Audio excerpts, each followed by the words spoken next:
Auto rickshaw वाला जो railway station के पास इस गरीब बस्ती के अंदर रहता है, साबड़े नाम का, जिसकी उम्र महज 27 साल बताई गई है। वो लड़के ने आत्महत्या की है। वो रिक्शा चलाता था, रिक्शे के ऊपर लोन था और ऐसे पीरियड के अंदर जब कारोबार नहीं चल रहा है तब बैंक वाले, फाइनेंस वाले फ़ोन कर के उन्हें परेशान कर रहे थे। ऐसे हालत में उससे बर्दाश्त नहीं हुआ और उसने फांसी लगाकर आत्महत्या कर ली। तो ऐसे साबड़े जैसे बहुत सारे लोग हैं जो आज इस परेशानियों से गुज़र रहे हैं। सरकार ने तो ये कहा है कि हम आपको रिक्शे वालों को 1500 रुपये देंगे, लेकिन अभी तक कितने रिक्शे वालों के पास ये 1500 रुपये आए, ये सरकार ने ही जवाब देना चाहिए। दूसरा ये है कि अगर पूरी तरह से अगर लॉकडाउन है, लोग सड़कों के ऊपर नहीं है, तो ऑटो रिक्शा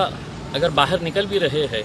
तो उनको गिराक नहीं मिल रहे हैं। दिन भर बैठने के बाद 2-2, 3-3 मुश्किल से गिराक मिलते हैं, उससे अपना पेट भरेंगे या इंस्टॉलमेंट भरेंगे। तो हमारी मुख्यमंत्री उद्धव ठाकरे साहब से और प्रधानमंत्री साहब से विनती है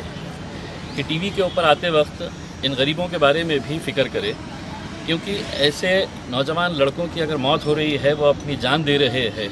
तो इसके लिए कोई ना कोई तो जिम्मेदार है और ये जिम्मेदारी सीधा सरकार के ऊपर जाती है। हम सरकार से यही अनुरोध करते हैं कि साबड़े जैसा दोबारा केस हमारे शहर के अंदर या हमारे राज्य के अंदर नहीं होना चाहिए। इसकी पूरी दक्षता देकर सरकार ने जल्द से जल्द इनको किस तरह की राहत दी जा सकती है, चाहे वो फाइनेंस कंपनियों की तरफ से और बैंक के जितने भी रिकवरी एजेंट्स हैं। हमने पुलिस को और प्रशासन को साफ तरीके से ये ताकीद की है, ये बताया है कि अगर कोई ज़ोर ज़बरदस्ती की गई कोई फाइनेंस कंपनी की तरफ से और बैंक्स की तरफ से,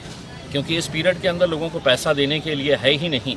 और ये रिकवरी एजेंट्स अगर दादागिरी के बल के ऊपर कभी गाड़ियां उठाकर लेकर जा रहे हैं, कभी उनके घर वालों को परेशान कर रहे हैं, तो ये किसी सूरत के अंदर बर्दाश्त नहीं किया जाएगा। और इसके लिए पूरी तरह से स्थानिक प्रशासन और स्थानिक पुलिस इसके लिए जिम्मेदार रहेगी। हमने लिखित रूप के अंदर दिया है, तो हम उम्मीद करते हैं इसके ऊपर जल्द से जल्द है तो प्रशासन कोई ना कोई कार्रवाई। सर, आज की मीटिंग का बायकॉट क्यों किया आपने? देखिए, उस मीटिंग के अंदर मैंने जाने का इसलिए फ़ैसला नहीं किया कि एक तरफ मीटिंग में जाकर सिर्फ ये सुनना कि हमने कितना अच्छा काम किया है, और दूसरी तरफ ज़मीन के ऊपर इस तरह अगर कोई गरीब ऑटो रिक्शा वाला अपनी जान गंवा रहा है, अपनी जान दे रहा है, सिर्फ इसलिए कि प्रशासन और सरकार की अनदेखी हो रही है इन लोगों की तरफ, तो मेरा यहाँ आना ज़्यादा अहम था, ना कि उस मीटिंग के अंदर बैठकर जो सिर्फ अपनी पीठ थपथपाते हैं कि हमने कितना अच्छा काम किए है करके। अगर अच्छा काम किए होते तो शायद ये लड़के की जान बच जाती थी। आज उसके परिवार के ऊपर क्या बीत रही है, उसके माँ के ऊपर, उसकी पत्नी के ऊपर क्या बीत रही है, शायद उस मीटिंग के अंदर बैठे अधिकारियों को एहसास नहीं है। मैं उन लोगों से भी अनुरोध करना चाहूँगा कि एक बार यहाँ पे निकल कर आए और देखें इन लोगों की हालत कैसी है करके, तब आपको समझ में आएगा कि आप सिर्फ